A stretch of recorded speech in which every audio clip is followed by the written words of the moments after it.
Oppo പലപ്പോഴും പല design smart phones ഇന്ത്യയിൽ പുറത്തിറക്കുന്നുണ്ട്. ഓപ്പോ ഫൈൻഡ് എക്സ്, അതോടൊപ്പം ഓപ്പോ ഫൈൻഡ് എക്സ് 3, പിന്നെ നമ്മുടെ ഓപ്പോ റെനോ 5 പ്രോ പ്ലസ്, അതിൻ്റെ ആർട്ടിസ്റ്റ് ലിമിറ്റഡ് എഡിഷൻ, അങ്ങനെ പല ഡിസൈൻ സ്മാർട്ട് ഫോൺസ് ഇന്ത്യയിൽ പുറത്തിറക്കുന്നുണ്ട്. അതേപോലൊരു സ്മാർട്ട് ഫോൺ തന്നെയാണ് ഓപ്പോ K9.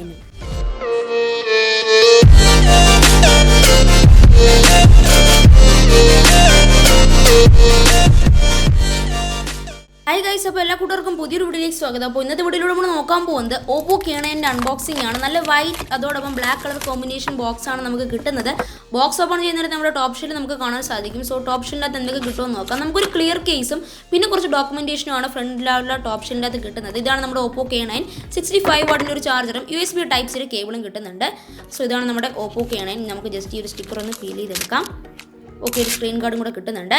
ഇതാണ് നമ്മുടെ ഓപ്പോ K9. എനിക്ക് ആദ്യം തന്നെ ഈ ഒരു ഫോണിൻ്റെ ബാക്ക് ഡിസൈനിലാണ് ഞാൻ കൂടുതലായിട്ട് ഇമ്പ്രസ് ആയത്. കാരണം എന്ന് വെച്ചാൽ നമ്മുടെ ഈ ഒരു സ്മാർട്ട് ഫോണിൻ്റെ ബാക്ക് ഡിസൈനിൽ ഓപ്പോ എന്ന് എഴുതിയിട്ട് 09K എന്ന് എഴുതിയിട്ടുണ്ട്. അതോടൊപ്പം സൂപ്പർ പെർഫോമൻസ് എന്നും സൈഡിലായിട്ട് നമുക്ക് കാണാൻ സാധിക്കും.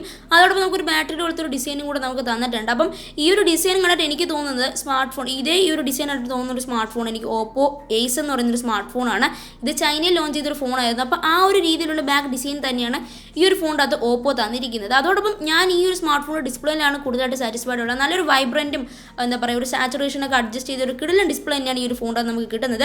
6.43 ഇഞ്ചിൻ്റെ സൂപ്പർ ആംബുലൻസ് ഡിസ്പ്ലേ ആണ്. 98% റിഫ്രഷ് റേറ്റ് കിട്ടുന്നുണ്ട്. 409 ppi ഡെൻസിറ്റിയും ഈ ഒരു ഡിസ്പ്ലേക്കകത്ത് കിട്ടുന്നുണ്ട്. അതോടൊപ്പം ഫസ്റ്റ് ഞാൻ ഈ ഒരു ക്യാമറയുടെ ഈ ഒരു മൊഡ്യൂൾ കണ്ടപ്പോൾ എനിക്ക് തോന്നിയത് റിയൽമി Q3ൻ്റെ കണക്കാണ്. സോ കറക്റ്റ് ആ ഒരു സെയിം ഡിസൈൻ തന്നെയാണ് ഈ ഒരു ഫോണിൻ്റെ തന്നിരിക്കുന്നത്. വളരെ ലൈറ്റ് വെയിറ്റ് ആയിട്ടുള്ള സ്മാർട്ട് ഫോൺ തന്നെയാണ്. അപ്പോൾ ഈ ഒരു ക്യാമറ ഡിസൈൻ നമ്മുടെ റെഡ്മിയുടെ റെഡ്മി അല്ല പോക്കോ X3 ആണെന്ന് തോന്നുന്നു. ആ ഒരു മോഡൽ സ്മാർട്ട് ഫോണിൽ ഈ ഒരു ഡിസൈൻ നേരത്തെ ഞാൻ കണ്ടിട്ടുണ്ട്. അപ്പം ആ ഒരു അതേ ഒരു തിളക്കം എല്ലാം കിട്ടുന്നുണ്ട്. മീഡിയം ലൈറ്റ് പോലെ വളരെ തിന്നായിട്ടുള്ള സ്മാർട്ട് ഫോൺ തന്നെയാണ് നമ്മുടെ ഓപ്പോ K9. സോ ഓപ്പോ K9ൻ്റെ ഡിസ്പ്ലേയിലാണ് ഞാൻ കൂടുതലായിട്ട് സാറ്റിസ്ഫൈഡ് ആയിട്ടിരിക്കുന്നത്. നല്ലൊരു ഡിസ്പ്ലേ തന്നെയാണ്. അതോടൊപ്പം ഈ ഒരു സ്മാർട്ട് ഫോണിൻ്റെ താഴ്ഭാഗത്തായിട്ട് നമുക്ക് ടൈപ്സ് എടുക്കാനുള്ള പോർട്ടും 3.5 ഓഡിയോ ജാക്കും മൈക്കും നമ്മുടെ സ്റ്റീരിയോ സ്പീക്കേഴ്സും കാണാൻ സാധിക്കും. അതോടൊപ്പം ഈ ഒരു സ്മാർട്ട് ഫോണിൻ്റെ ബാക്ക് ക്യാമറ വരുന്നത് 64 MP plus 8 MP plus 2 MP ഒരു ട്രിപ്പിൾ റിയർ ക്യാമറയാണ്. 64 MP വൈഡ് ക്യാമറയാണ് ഈ ഒരു ഫോണിൻ്റെ തന്നിരിക്കുന്നത്. 8 MP അൾട്രാ വൈഡും 2 MP ഒരു മാക്രോ ക്യാമറയാണ് ഈ ഒരു ഫോണിൽ തന്നിരിക്കുന്നത്.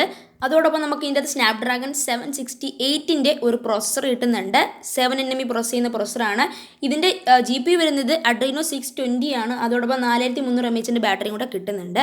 സോ ഓവറാൾ ഇന്നത്തെ ഈ ഒരു വീഡിയോ കഴിഞ്ഞിരിക്കുകയാണ്. വീഡിയോ ഇഷ്ടപ്പെട്ടു കഴിഞ്ഞാൽ ചാനൽ സബ്സ്ക്രൈബ് ചെയ്യാൻ മറക്കരുത്. അടുത്തൊരു ബെൽ ബട്ടൺ കൊണ്ട് ക്ലിക്ക് ചെയ്ത് ഓൾ നമ്പർ വെച്ച് കഴിഞ്ഞാൽ ഞാൻ അപ്ലോഡ് ചെയ്യുന്ന വീഡിയോ നിങ്ങളുടെ സ്മാർട്ട് ഫോണിൽ ആദ്യമേ നോട്ടിഫിക്കേഷൻ ലഭിക്കും. Until then, this is Adhyan signing off. By.